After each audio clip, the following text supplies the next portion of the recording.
They taught us to look in mirrors for truth. But the mirror lies. It shows a face stitched from what others expect, from the roles we perform, and from the quiet bargains we make with ourselves. Somewhere beneath that reflected mask, an old shape begins to fray. The collapse is slow, almost invisible, and then one morning you wake and realize the person you were is no longer there. What do you do when identity, the only thing you thought was yours, starts to dissolve? We live in an era designed to hold identity together with threads that are thinner than ever. Likes, titles, curated memories, and the steady hum of approval.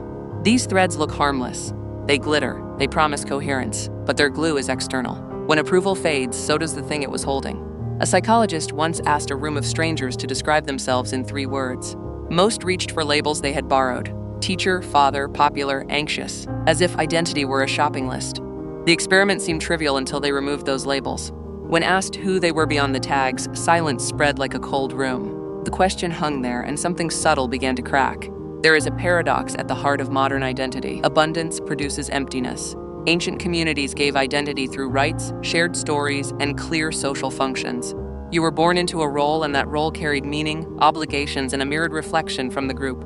Today, choice is marketed as liberation, yet endless choice dissolves the anchor. When every life can be curated and every past edited, the self becomes a playlist, fluid, replaceable, restless. The always-on culture trains us to seek validation in fragments, to trust fleeting metrics more than our inner continuity. We mistake attention for being, likes for existence.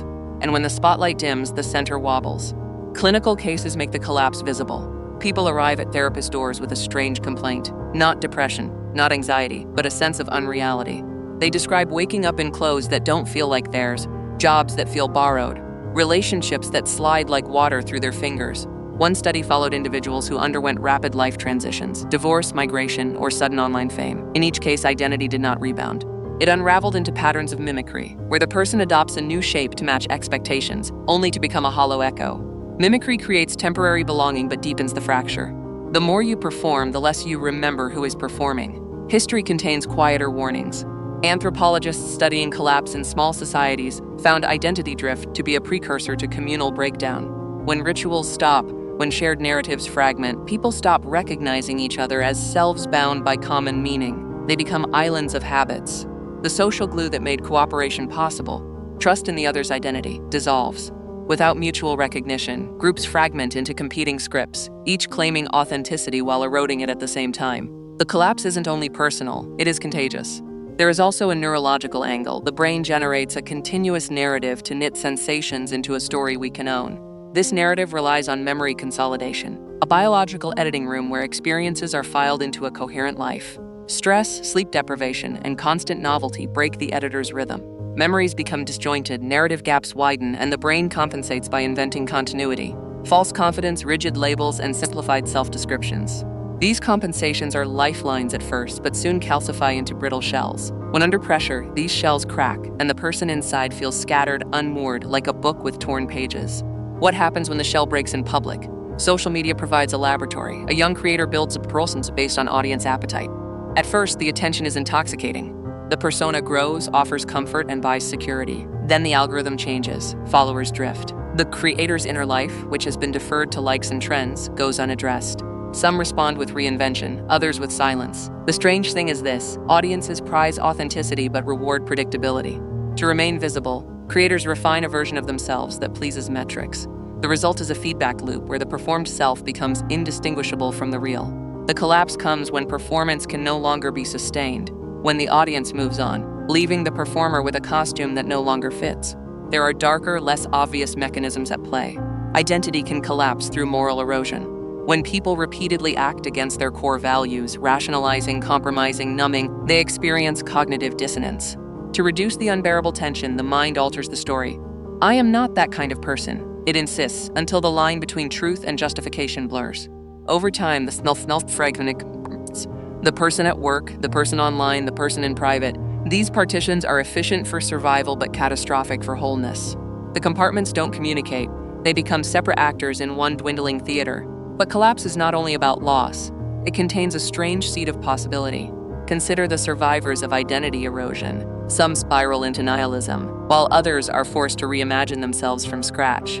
The difference often lies in the space to grieve the old self. When the mind is allowed to mourn, identity reconstructs around values, not roles. In ancient myths, the death of the ego precedes transformation. The hero must surrender all certainties to return reborn. Modern life rarely offers ritualized grief. Breakups, layoffs, and public fallings often demand quick fixes: a new job, a new bio, a new look, which patch the wound but do not heal it. True reconstruction requires stillness, memory integration, and a slow reweaving of narrative threads that belong to you and not to others.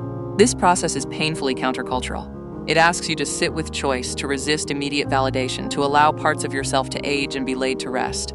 It asks you to collect small, concrete anchors: a practice, a discipline, a truth-telling conversation. These are the tools of reconstruction. They are mundane: long walks, diaries where you write unfiltered, friendships that hold you in your contradictions. When practiced, they coax the brain's editor back to work, smoothing the ragged edges of memory into a story that endures beyond applause. There is a final cruelty in identity collapse. It makes loneliness feel like a personal failing. Society whispers that if you are unanchored, you must be weak or evasive. But instability is often the symptom of structural forces: economic precarity, rapid technological churn, social atomization, not personal moral failure. Recognizing the systemic pressures does not absolve responsibility. It reframes the problem. It shows why so many of us drift together, each tethered to fragile external markers, each fearing the silence where the self must speak. What would a world that resists identity collapse look like? Imagine communities that teach narrative literacy, how to read and revise your story without fear. Imagine institutions that reward long-term continuity over instantaneous visibility. Imagine rituals that mark endings as well as beginnings. These changes sound small and slow, but they build scaffolding for durable selves. The aim is not to stop change. Change is inevitable, but to cultivate continuity that survives upheaval and to give people permission to grieve and to rebuild. You may hear all this and wonder if collapse is inevitable for you. The truth is neither apocalyptic nor trivial. Identity is constantly in flux, and collapse is a risk when we outsource their of being to external systems. But there is agency. You cannot control the algorithms or erase societal pressures, yet you can practice narrative stewardship. You can refuse the quick fixes. You can hold a private archive of memories, rituals, and small acts that testify to who you were and who you hope to be. You can name your values in times when performance tempts you to hide them. The dissolution of identity is terrifying because it confronts us with an emptiness we rarely visit willingly. But in that empty room, when the mirror finally cracks, there is a strange clarity. Without the borrowed labels, you may find core things that do not glitter but hold: love that was not performative, work that felt like service, a stubborn curiosity that did not require applause. These are the bones on which a new self can be built. Listen to the quiet before you panic. Sit with the loss instead of smoothing it over. Let your story be edited slowly, honestly, and with witnesses who remember you when you cannot remember yourself. The collapse will test you, but it can also be the doorway. When identity falls away, something essential is asking to be rediscovered. The risk is painful. The possibility is profound. What you choose then, to run, to patch, or to rebuild, will shape not only who you are, but the kind of world you and others will live inside.